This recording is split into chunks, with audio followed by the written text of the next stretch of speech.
सबों को मेरा मसीह में जय मसीह की। और बड़ा अच्छा लग रहा है कि मैं फिर से आपके सामने उपस्थित हो सकी हूँ। आज सुबह मौसम बड़ा अच्छा है और ये अक्टूबर का महीना जो काफ़ी प्लेजेंट होता है, और हम जो है इसके में जब ये महीना आता है तो मुझे बहुत अच्छा लगता है कि ना ज़्यादा ठंडा है ना ज़्यादा गर्म है, और हम लोग आराम से रह सकते हैं। परमेश्वर का धन्यवाद करते हैं कि उसने मुझे फिर से आपके सामने सामने उपस्थित किया है। और आज से हम प्रकाशित वाक्य की सीरीज जो है शुरू कर रहे हैं। डैनियल की सीरीज मैंने पिछले हफ्ते खत्म कर दी थी, और आज से जो है हम रेवलेशन प्रकाशित वाक्य को शुरू करना मांग रहे हैं। And so I am very grateful to God for bringing me here on my channel, Rebecca's Witness. I'm thankful to him for giving me words to speak and filling me with the Holy Spirit. As I speak, he fills me with the Holy Spirit, and I continue speaking. And my prayer is, God, help me to serve you to the best of my ability. So today's series, we are beginning with Big Revelation. And I want to wish all my viewers a very happy Sunday. And I know all of you want to relax. And so this is a message coming from God where you can relax and listen to it. And subscribe to my channel if you have not subscribed. Make sure that you also comment on the message that I deliver, so that I get encouragement. And from my viewers, I feel happy. And therefore, we want to begin this series of Book of Revelation. आज हम प्रकाशित वाक्य से शुरुआत करेंगे। जिससे पहले हम अपने वचन में जाएं, छोटी सी एक प्रार्थना करेंगे। Our Father in heaven, once again, we want to thank you for giving us this time to come to thy throne of mercy. You know, God, you have helped me to prepare this message. Let the people see you through this message, and they may understand the book of Revelation, which is revealing to us many things, many prophecies which are yet to be fulfilled. And so I want all my viewers to listen very carefully and share it with their friends and loved ones. And fill me with your Holy Spirit once again, God. Fill my viewers with the Holy Spirit so that they may understand as I speak on this topic, as I begin this series. For I ask this few blessings in your dear name, Jesus. Amen. जैसे कि मैंने कहा, Book of Revelation, we are on the first chapter of Book of Revelation. And when I think of Revelation, it says revealing some secrets. Okay. When we look at here, people have been thinking this is a closed book, so we don't need to study. लोग सोचते हैं कि ये Daniel को बोला गया था कि इस पुस्तक को बंद कर दे, और जो आगे होने वाला है तब तक के लिए बंद रहेगी। हम अंत समय में आ गए हैं, और अंत समय में आने का मतलब है कि ये पुस्तक को हमें अध्ययन करना जरूरी है। ये जो है इसका जो है रेवलेशन, ओके, रेवलेशन का मतलब है किसी चीज को रिवील करना, बताना। हम यहाँ पे जो है ये वर्ड है, यूनानी वर्ड है अपोकलिप्सिस। ओके, ये वर्ड है, और ये वर्ड के द्वारा जो है इसको बोला गया है revelation of Jesus Christ. Okay, हम देख रहे हैं कि ये जो पुस्तक है ये शहर में नहीं लिखी हुई है। ये पुस्तक है यूहन्ना जिसने प्रकाशित वाक्य लिखा, और लोगों का कहना है कि इसने यूहन्ना की पुस्तक जो गॉस्पेल है उसको भी इसी ने लिखा है। ये मसीह का सबसे प्रिय चेला था, और ये सब चेलों में से सबसे आखिर में इसकी मृत्यु होती है, और इसने बहुत सारी कठिनाइयों का सामना किया। He faced lot of persecution under the Roman king domination, And therefore, after going through all those persecution under the Roman emperor, he was exiled and banished from Rome on the island of Patmos. Okay. Patmos island पे था, टापू पे इसको भेजा गया सजा के तौर पे, लेकिन परमेश्वर का अपना प्लान था. God had his own plan, and therefore it was God's plan that he was sent to the island of Patmos, where he was revealed a number of visions, and through those visions he has been writing since then. And we don't know how the end of John the Revelator came, but we all know that he is the author of the book of Revelation, and we see him. Book of Revelation continues from where the Gospel and Book of Acts are left. Okay. सुसमाचार जो हैं मत्ती, मरकुस, यूहन्ना और लूका के बाद, प्रेरितों के काम के बाद, ये प्रकाशित वाक्य की पुस्तक को जो है कंटिन्यू किया गया है. तो जहाँ पे इन पुस्तकों का अंत होता है, उसके बाद प्रकाशित वाक्य का शुरुआत होता है. यहाँ पे हम देखें कि यूहन्ना बहुत ज्यादा बूढ़ा हो जाता है जब वो इस टापू पे आता है, और उसको जो दर्शन में दिखाया गया उसने वही जो है उसके बाद उसको लिखना शुरू किया. तो यहाँ पे हम देखते हैं प्रकाशित वाक्य का जो वचन है उसको हम देखेंगे. यहाँ पे लिखा हुआ है, यीशु मसीह का प्रकाशित वाक्य जो उसे परमेश्वर ने इसलिए दिया कि अपने दासों को वे बातें जिनका शीघ्र होना अवश्य है दिखाए, और उसने अपने स्वर्गदूत को भेज के उसके द्वारा अपने दास यूहन्ना को बताया, जिसने परमेश्वर के वचन और यीशु मसीह की गवाही अर्थात जो कुछ उसने देखा था उसकी गवाही दे. अब हम यहाँ पे देखेंगे, ये कह रहा है यीशु मसीह का प्रकाशित वाक्य. ओके. जो उसे परमेश्वर ने दिया. ओके. किस लिए दिया? अगर हम देखें, खुदा ने अपने बेटे यीशु मसीह को दिया. यीशु मसीह का प्रकाशित वाक्य जो उसे किसने दिया? परमेश्वर ने दिया. क्यों दिया? कि वे अपने दासों को वे बातें, ओके, जिस जमाने में लिखा गया है, ये आई थिंक 90 एडी के लगभग इस पुस्तक को जो है देखा गया, क्योंकि उसी टाइम यूहन्ना को पतमस टापू पे भेजा गया था और वहां पे उसने इस पुस्तक में लिखा. तो वो दासों को वे बातें बताएं जो उस समय थी. अच्छा, फिर आज जब हम पढ़ रहे हैं तो ये आज हमारे लिए है. ठीक है. तो अपने दासों को वे बातें जिनका शीघ्र होना अवश्य है. Okay. John Christ was given the message of revelation by his father God. Okay. The revelation of Jesus Christ which God gave unto him. God has given to Jesus Christ to show unto us his servants. Okay. We are the servants of God to show us. That's why this message was given to Jesus Christ. And then it says, which must shortly come to pass. Okay. Now we are living in the last days. So the message is coming to us and it is sent by God to his son Jesus Christ. And then it goes on to say, और उसने अपने स्वर्गदूत को भेज के, or he sent his angel, and he says the angel comes to John the Revelator. So if we can see how God, then Jesus, it was given to, Jesus gave to angel and angel gives to John the Revelator. And this is how the message is coming to us. And then it says, yeah, जिसने परमेश्वर के वचन और यीशु मसीह की गवाही अर्थात जो कुछ उसने देखा था उसकी गवाही दे.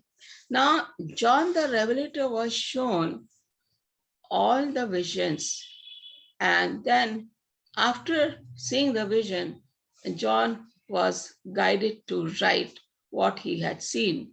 परमेश्वर के दास यूहन्ना को याद रखें कि ये वचन जो है दर्शन के द्वारा दिखाया गया और उसके बाद यूहन्ना ने वहां पे लिखना शुरू किया, और वो जब लिख रहा था तो वो पूरा दर्शन उसके सामने आ रहा था और वो लिखता चला गया। उसका लिखने का मतलब है कि उसने गवाही दी। तो यहाँ पे हम देख रहे हैं किस तरीके से प्रकाशित वाक्य हमारे पास आया है। अब यहाँ पे कह रहा है blessed is he that readeth and they that hear the words of this prophecy and keep those things which are written therein, for the time is at hand.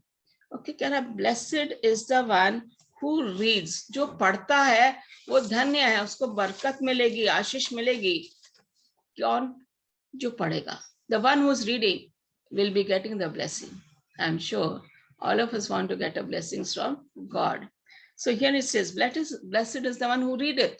Okay, जो पढ़ रहा है, और वे जो सुनते हैं, and the ones who are listening.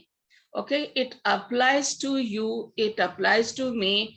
I'm reading, I'm telling you, you are listening. So therefore the person who is reading and the person who is listening, both of them are blessed. Okay, जो पढ़ रहा है और जो सुन रहा है, दोनों ही को आशीष मिल रही है और इसमें लिखी हुई बातों को मानते हैं। Okay, the third thing is we obey the things written in this revelation, okay, in this word of God. Okay, now here it says first is reading, second is listening, third is keeping the commandment of God. जो सुनता है, जो पढ़ता है, जो सुनता है और जो उसको मानता है, तीनों बातें हमारे लिए बहुत जरूरी है।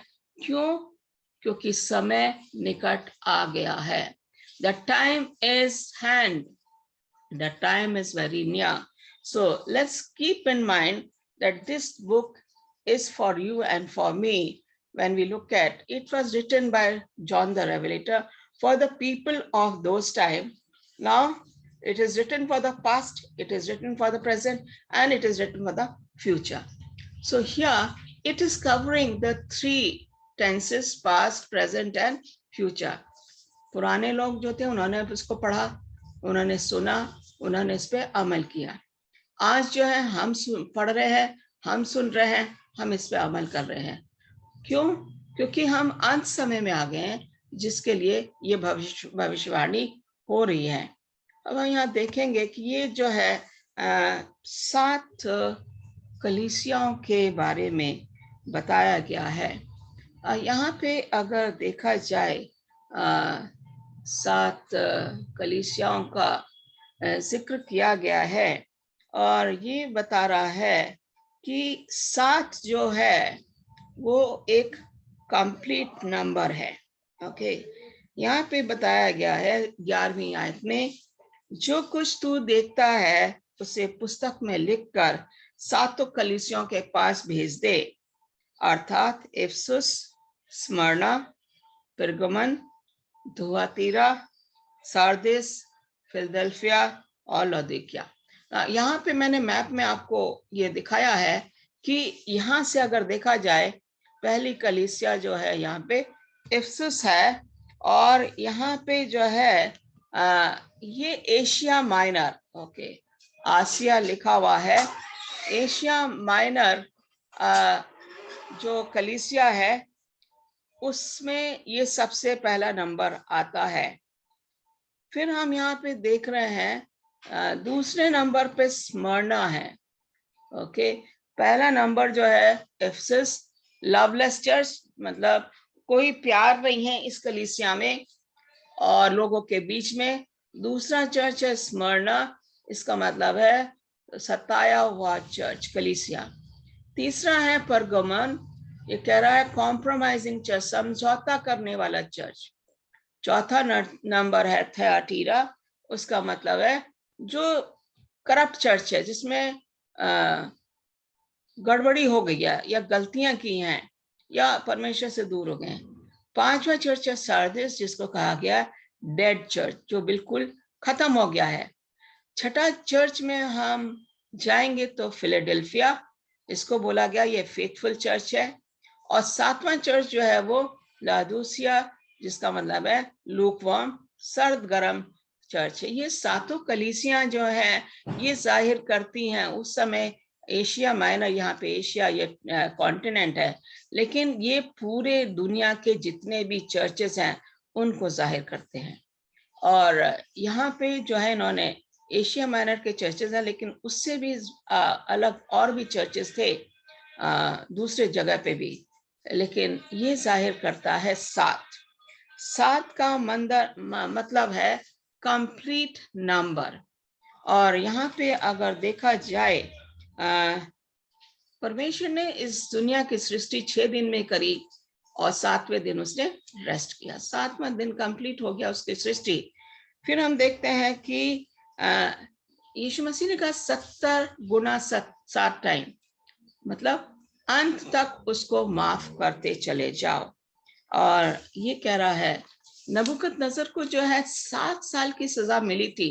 हमने दानियल की पुस्तक में देखा था कि 7 साल तक उसे जंगल में रहना पड़ा, उसे ओस के नीचे रहना पड़ा, उसे घास खानी पड़ी। 7 साल के बाद जब उसने ऊपर देखा नजरें की तो परमेश्वर ने उसकी सुधि ली और फिर वो एक बड़ा वफादार पात्र और खुदा का बन जाता है। हम देखते हैं 7 कलीसियाएं, जैसे कि मैंने अभी आपको बताया, और ये इनका मतलब है कंप्लीट। 7 रूहें जो होली स्पिरिट को जाहिर करती हैं। तो ये चीजें हैं जो कि हमें अपने मन में रखने की जरूरत है। और जैसे जैसे हम आगे बढ़ेंगे हमें पता लगता चला जाएगा कि ये परमेश्वर हमें इस पुस्तक के द्वारा क्या बताना मांग रहा है। और यीशु मसीह की ओर से जो विश्वास योग साक्षी और मरे हुए में से जी उठने वालों में से पहलौठा और पृथ्वी के राजाओं का हाकिम है, तुम्हें अनुग्रह और शांति मिलती रहे, जो हमसे प्रेम रखता है और जिसने अपने लोहू द्वारा हमें पापों से छुड़ाया है और हमें एक राज्य और अपने पिता परमेश्वर के लिए याजक भी बना दिया। उसी की महिमा और पराक्रम युगानुयुग रहे, आमीन। From the Jesus Christ, the faithful witness, the firstborn of the dead and the ruler of the kings of the earth, to him who loves us and washed us from our sins by his blood. And he made us to be kingdom, priests to his God and Father. To him be the glory and dominion forever and ever. Amen. So when we look at here, first begotten of firstborn or first begotten of God. Now here हमने देखा यूहन्ना 3:16 में कहता है उसने अपना इकलौता पुत्र दे दिया. He gave his beloved son to us. Okay, who? God. So Jesus Christ is the firstborn of begotten of the dead. Okay, वो मरा, वो जिंदा भी हुआ. हम देख रहे हैं कि दूसरे लोग भी जिंदा किए गए, लेकिन उनमें ये खूबियां नहीं थी जो यीशु मसीह में थी. और लाजर को जिंदा किया, एलाइजा ने एक बेटे को जिंदा किया, यीशु मसीह ने एक मुर्दे को जिंदा किया, और भी लोग हैं जिनको जिंदा किया गया, लेकिन उनमें वो खूबी नहीं थी जो यीशु मसीह में थी. इसलिए यीशु मसीह को बोला गया है पहलौठों में से जिंदा होने वाला. परमेश्वर के पहलौठों में से यीशु मसीह ही वो शख्स है जो जिंदा किया गया. और यहाँ पे कह रहे हैं कि क्यों? क्योंकि यीशु मसीह जो है कलीसिया का हेड है. Okay, he is the bride and we are the, he is the bridegroom and we are the bride. And then it says यीशु मसीह को जो है सेकंड एडम भी कहा गया है, दूसरा आदम भी कहा गया. And the first Adam is Adam who was created by God with perfection, but he disobeyed, and so the sin comes into the world. But the second Adam is Jesus Christ, who died for you and for me. He was resurrected and then taken to heaven. He is now working as a high priest and on our behalf, pleading before his Father. So he's working as a high priest. So when we look at here, he is the first fruit of the dead. Okay, पहला करंथियों 15:20 में लिखा हुआ है कि पहलौठों का ये वो फल है जो कि दिया गया। When we receive Jesus Christ as our personal savior, we are forgiven. Okay. जब हम परमेश्वर को एक्सेप्ट करते हैं, यीशु मसीह को एक्सेप्ट करते हैं, वो फौरन हमें माफी दे देता है और हमें पवित्र कर देता है, अपने लहू से हमें धो देता है। और हम देखते हैं कि हम जो है उसने हमें priesthood, royal priesthood दिया है. We are given the royal priesthood unto God. How we are cleansed, and Jesus died for our sins. By his blood we are cleansed, and so the royal priesthood is given to us. So that is what we say. Jesus is the begotten of the dead. मरे हुओं से परमेश्वर का पहलौठा होने के नाते वो जिंदा हुआ और आसमान पे उठा लिया गया। वो उनकी कैटेगरी दूसरे जिंदा किए हुए लोगों से नहीं है, क्योंकि ये जो है आसमान पे गए और आपके और मेरे लिए एक महायाजक का काम कर रहे हैं। फिर हम देखते हैं I am the first and the last. Okay, Jesus says I am the first and the last. अगर हम देखें पहले अध्याय में उत्पत्ति के कह रहा है आओ हम मनुष्य को अपनी शक्ल में बनाएं। वहां पे Father, Son and the Holy Ghost, all three were there. Okay, and then when we look at here, Jesus was there before the creation of the world along with God and the Holy Spirit. Jesus is there when we come to the book of Revelation, and he says, I am the last. So when we look at here, he says, I am the first and the last. I am Alpha and Omega. When we look at the book of, when you look at the Greeks, okay, they consider Alpha and Omega as their first letter and the last letter in the Greek alphabets. यूनानी भाषा के जो पहला अक्षर है वो alpha और आखिरी अक्षर जो है वह ओमेगा। ये जो अक्षर है मैंने आपको जब डैनियल की स्टडी कर रही थी मैंने ये बताया कि जब एंटियोकस जब आया था तो उसने ये इम्प्लीमेंट किया कि नया अदनामा वो ग्रीक भाषा में लिखा जाए, यूनानी भाषा में लिखा जाए। इसलिए जो है यहाँ पे जो ज्यादा अहम जो इम्पोर्टेंस जो दी गई है वो Greek. Now it says I am Alpha and Omega. Okay. यूनानी भाषा के जो शब्द हैं, okay, Alpha पहला, Omega last. Yeshu Masih is first and the last. In the Bible, Yeshu Masih was there before creation. He will be there after the new world which we created. He will be there too, and he's there now also. So he was there, he is there, he will be there. Okay. When we look at here, Yeshu Masih था, है और रहेगा. God was there, is there, and will be there. Holy Spirit was there, is there, and will be there. So when we look at here, Trinity of God remains the same, and we have no question about it. So here it says, देखो मेघों के साथ मसीह आ रहा है. Christ is coming on the clouds of heaven. हर एक आंख उसका दर्शन करेगी. हर कोई जो जिंदा है वो उसको देखेगा. उनमें वे भी होंगे जिन्होंने उसे भेदा था. The one who pierced them, Jesus, also will see his coming. तथा धरती के सभी लोग उसके कारण विलाप करेंगे. Every person is going to cry. Those who are away from Christ. Okay. He says, ऐसा ही हो, let it be done as it is.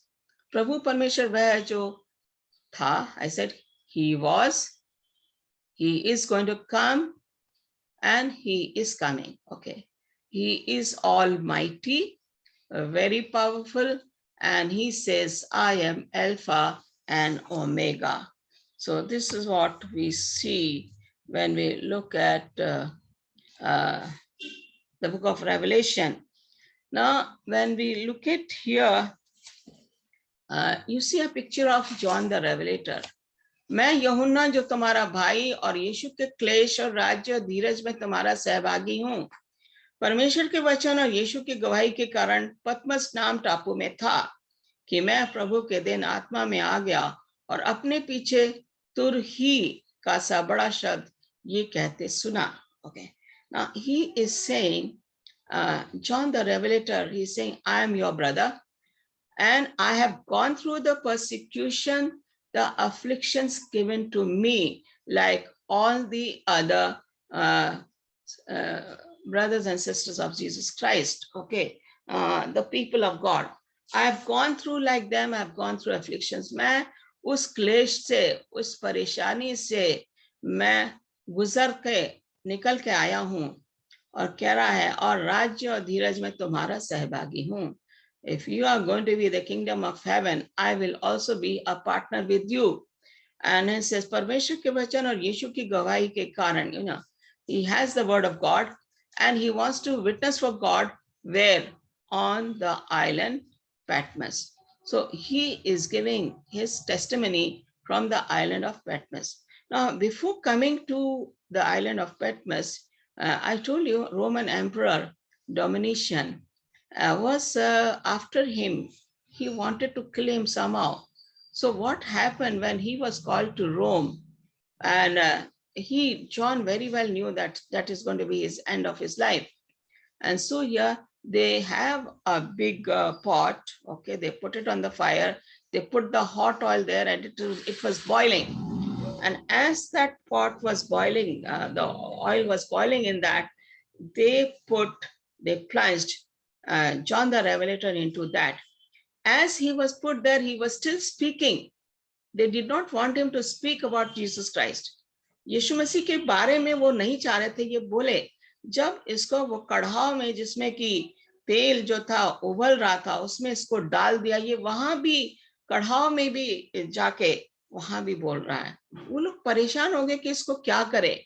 उन्होंने उसको निकाला, इसको बिल्कुल कुछ भी नहीं हुआ था. उबलते हुए कढ़ाव में अगर हमारी इंगली जरा सा तेल गिर जाए तो छाला पड़ जाता, लेकिन यूहन्ना को कुछ नहीं हुआ. क्यों? क्योंकि परमेश्वर जिसको बचाता है उसको कहीं से भी निकाल के ले आता है.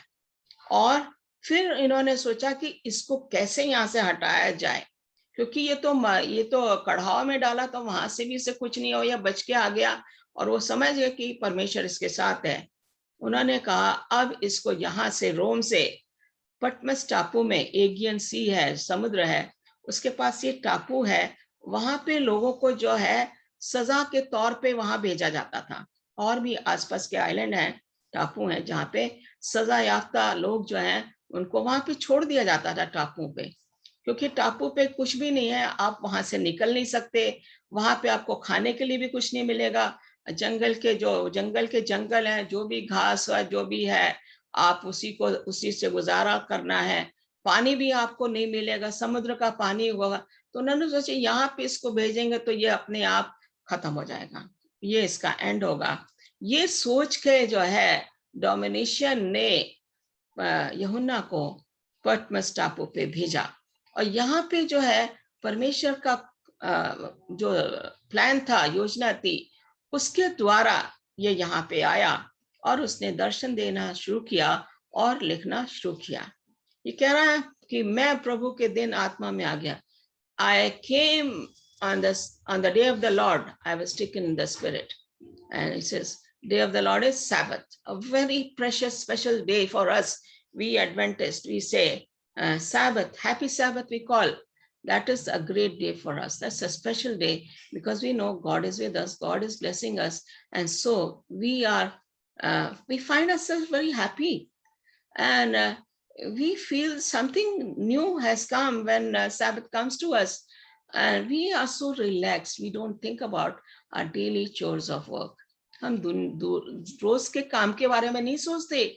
जब परमेश्वर का दिन आता है, सबत का दिन आता है, हम भूल जाते हैं कि हम ऑफिस में काम कर रहे हैं, या हम स्कूल में काम कर रहे हैं, या हम कहीं और काम कर रहे हैं, क्योंकि सबत का दिन हमारे लिए है एंजॉय करने के लिए, सेलिब्रेट करने के लिए कि परमेश्वर ने 6 दिन में दुनिया बनाई और 7वां दिन हमारे लिए है, और हम उसकी आराधना, उसकी स्तुति, उसके महिमा हम करते चले जाएं. Sabbath day is for us to enjoy and glorify and praise God all the time. And that is what God has given the Sabbath as a day of memorials creation. So this reminds us that God created the world in 6 days, and 7th day he has. Now, when we look at here, 1 minute. Did I? Okay. We see here. We have here.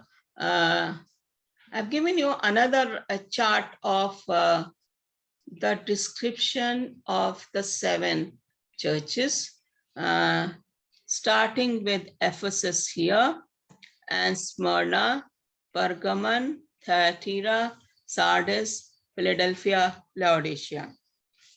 ये 7 churches हैं. फिर से मैंने आपको इसके picture दिखाई है किस तरीके से इनका लेआउट है.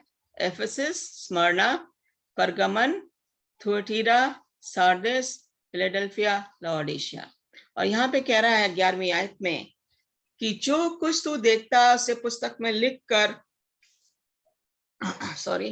7 कलीसियाओं के पास भेज दे, अर्थात एफेसस और स्मरना और परगमन और थुआतीरा, सार्डिस, फिलाडेल्फिया और लाओडिकिया. ओके, मैंने आपको थोड़ा सा उसका बताया था जो पीछे मैंने आपको मैप दिखाया. यहाँ पे कह रहा है एफेसस का मतलब है डिजायरेबल, समथिंग जो आपको पसंद है, that is desirable. Smyrna means sweet smelling, myrrh, okay, खुशबू. And Pergamos is exalted, high up, okay, ऊंचा, उठना. Thyatira means sacrifice of contrition, okay, किस तरीके से परेशानियां आई. फिर सार्डिस है रिन्यूअल, किस तरीके से हम अपने आप को रिन्यू करते हैं परमेश्वर में. फिलाडेल्फिया का मतलब है भाईचारे का प्यार, और लाओडिशिया का मतलब है जजमेंट. सो ये हम डिटेल में अगला जो मेरा सबक होगा उसमें मैं डिटेल में आपको 7 कलीसिया के बारे में डिटेल में बताऊंगी. अभी मैं सिर्फ इसका थोड़ा सा मैंने वो दिया है आपको ताकि आप समझ जाएं कि मैं क्या बताना मांग रही हूँ. यहाँ पे अगर देखा जाए तो 7 गोल्डन स्टिक्स दिखाई गई हैं और बीच में जो है एक सफेद लिनन के कपड़ों में खड़ा हुआ है. अगर हम देखें, ये हमने दानियेल की पुस्तक में जब हम थे तो हमने वहां भी इसका वर्णन देखा था. दानियेल 7:9 में हमने सेम पिक्चर देखी थी.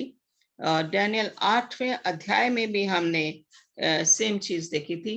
और ये हम रेवलेशन में फिर आ जाते हैं. ये कह रहा, और मैंने उसे जो मुझसे बोल रहा था देखने के लिए अपना मुंह फेरा और पीछे घूमकर मैंने सोने की 7 दीवटें देखी. Now John is watching the 7 golden stand and he says, उन दीवटों के बीच में मनुष्य के पुत्र सरीका एक पुरुष को देखा जो पांव तक का वस्त्र पहने था. Now he says, in between all those candlesticks stands a man looks like Son of God. Okay, refers to Jesus Christ. Okay, and he's wearing the clothes from shoulder down till his feet. Okay, जो पांव तक वस्त्र पहने और छाती पर सुनहला पटका बांधे थे. And he has on his stomach, he has a belt like thing. Okay, उसके सिर और बाल श्वेत. Okay, his hair are white like wool. और उसकी आंखें आग की ज्वाला की नाई थी. The eyes are burning like red. Okay, and उसके पांव उत्तम पीतल के समान थे. Description of the feet are brass. Okay, and then it says that जो मानो भट्टी में तपाए गए हो, उसका शब्द बहुत जल के शब्द की नाई था. Okay, words were like water. And वह अपने दाहिने हाथ में 7 तारे लिए हुए था. Okay, he was having 7 stars in his hand. Okay, right hand. And उसके मुख से चोखी 2-धारी तलवार निकल रही थी. चोखी 2-धारी तलवार refers to the sword or the word of God. Okay, anything which Jesus speaks is a word of God, and that serves like a 2-edged sword. Now, when we look at here, sword, you know, when we take out, when people are taking out sword, they take it out to murder. Sword is something, you know, it pierces. Now, the word of God is something which pierces your heart. Okay, if someone says something to you and that is true, and you feel that is piercing your heart, that is a 2-edged sword, the word of God. ultimate truth. Truth always is bitter. And so here it serves like the word of God. And then it says, he had, now the word here, 7 stars and 7 candlesticks. It is put referring to 7 churches. Okay. Now 7 is a complete number, I told you a few minutes back, which also tells us that the churches all around the world. Okay. It refers to the churches all around the world. It's a symbol, 7 churches. So that is what ये हम देख रहे हैं, 7 तारे और 7 दीवटें, ये दोनों ही कलीसियाओं को जाहिर करते हैं। वो उस जमाने में, यूहन्ना के जमाने में सिंबल था, लेकिन ये सिंबल पूरी दुनिया के सारे चर्चेस को, सारी कलीसियाओं के लिए जो है ये जाहिर करता है। इसलिए यहाँ पे 7 का वर्णन दिया गया है। यहाँ पे हम देखें, and when I saw him, I fell at his feet as dead, but he laid his right hand on me, saying to me, do not be afraid. I am the first and the last. I am he who lives and was dead. Behold, I am alive forevermore. Amen. And I have the keys of Hades and of death. Okay, when you look at here, he fell down at his feet. Okay. हम देख रहे हैं कि यहाँ पे Daniel के साथ भी ऐसा ही कुछ होता है। जब उसने दर्शन देखा, when Daniel saw the vision, what John the Revelator is saying, the reaction of both the prophets, okay, John the Revelator is falling at his feet, and Daniel lost all his strength and he also fell. He became unconscious for some time, and Gabriel goes away, and then he comes after many years to give him the explanation. So here, John the Revelator is falling at his feet, and then he says, he laid his right hand on me. उसने अपने हाथ से मुझे छुआ. Okay. Even Daniel was touched by the angel. So he says, उसके पैरों पे मुर्दा सा गिर पड़ा और उसने मुझ पर अपना दाहिना हाथ रख के ये कहा, मत डर, मैं प्रथम और अंतिम और जीवता हूँ. Now he says, he's telling John the Revelator not to have any fear. I am the first and the last. This refers to Jesus Christ, who is putting his hand on the prophet and telling him not to fear. I am the first and the last. I am Alpha and I am Omega. He also goes on to say, मैं मर गया था कि Jesus Christ died for us. अब देख मैं युगानुयुग जीवता हूँ. I died for you, but now I'm living forever. And मृत्यु और अधोलोक की कुंजियां मेरे पास हैं. I have the keys of Hades and death. Okay, Hades refers to hell and death. Okay, that means Jesus is almighty, all powerful. He has the right or the power over death, okay, over of life, let's call it. उसके पास जीवन और मृत्यु दोनों की चाबियां हैं. वो हमें जीवन भी दे सकता है, वो हमें मृत्यु भी दे सकता है. He is all powerful. He can give us the life, he can give us the death, provided what we are choosing. So therefore, he has the key, not Satan. So he has the key of life and death. So this is what we see him doing here. And now when we go into, it says here, इसलिए जो बातें तूने देखी हैं, okay, whatever you have seen, message is coming to John the Revelator, whatever you have seen, और जो बातें हो रही हैं, whatever is being happening now, और जो इसके बाद होने वाली हैं. Okay, now it talks about past, whatever you have seen, what is happening, the present, what is going to happen after this. Okay, now all this what I have shown you, you write. This is what God has been instructed. When the vision is going on, John is not writing. जब रोया दिखाएगी तो यूहन्ना लिख नहीं रहा है, लेकिन उसको कह रहा है जो तूने देखा, जो हो रही है और जो होने वाली. That means past, present and future. भूतकाल, वर्तमान और भविष्य. ये तीनों चीजें जो मैंने तुझे दिखाई हैं, इसको लिख. You need to write. And then he says, अर्थात उन 7 तारों का भेद जिन्हें तूने मेरे दाहिने हाथ में देखा है. You have seen the 7 stars on my right hand, and those belongs to the 7 churches. What you have seen in my right hand, what you have seen, the candlesticks, what you have seen, and I'm Alpha and Omega. I will be living there forever. Okay. उन 7 तारों का भेद जिन्हें तूने मेरे दाहिने हाथ में देखा था, उन 7 सोने की दीवटों का भेद, वे 7 तारों, 7 कलीसियाओं के दूत हैं. They are all the messengers of the 7 churches all over the world, or they are the churches. So you send this message to the 7 churches of the book of Revelation.